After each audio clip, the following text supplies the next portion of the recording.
Art for me has always kept me sane, and I think that's the same for most people.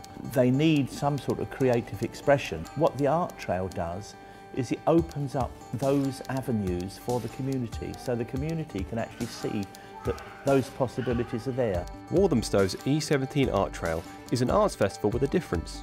Instead of locals having to visit stuffy galleries or overly formal heritage sites, the wider community are given the opportunity to view over 250 exhibitions and to engage with 100 local artists, all in an incredibly diverse array of spaces, from intimate studios to people's front rooms, all on their doorstep. I'm a printmaker, so a fine art printmaker. So we have a fully functioning printmaking studio that has screen printing, etching, relief printing, and that's the kind of art that we're exhibiting here in Inky Cuttlefish. I've taken part in the art trail since the very beginning, and it creates this really wonderful festival atmosphere in Walthamstow. This is the 5th year that we at St Barnabas have been involved with the art trail. We've got a fantastic diversity of work here. So very strikingly, we have some work very high up in the nave arches of the church.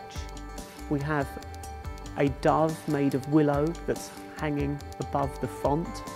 We have a very powerful triptych of 3 FGM survivors, and that work is particularly inspiring. And then we've got, of course, Sean Pines' wonderful Beauty in the Ordinary, wonderful pictures.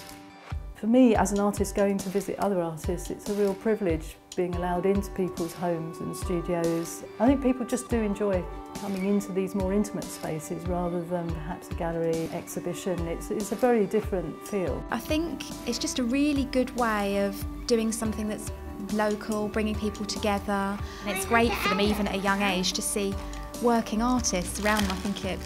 I hope it has some positive impact on them. Despite celebrating its 11th anniversary this year, the Art Trail will no longer be held annually, taking place every other year instead, due in large part to a shortfall in funding. We approached Waltham Forest Council for comment regarding the impact local authority budget cuts have had on its ability to support community projects. Despite the unprecedented funding cuts being imposed on local government, we are committed to investing in our arts and culture programme. The Council continues to support the E17 Art Trail, and this year provided organisers with £10,000 worth of funding.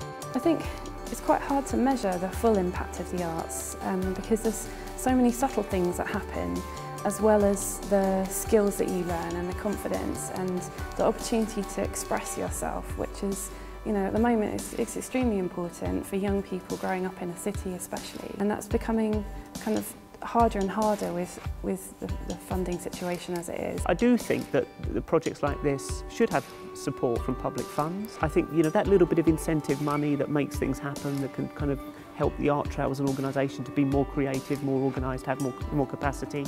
I think, you know, a bit of money into something like that and you really create a lot of public good for the whole of the community.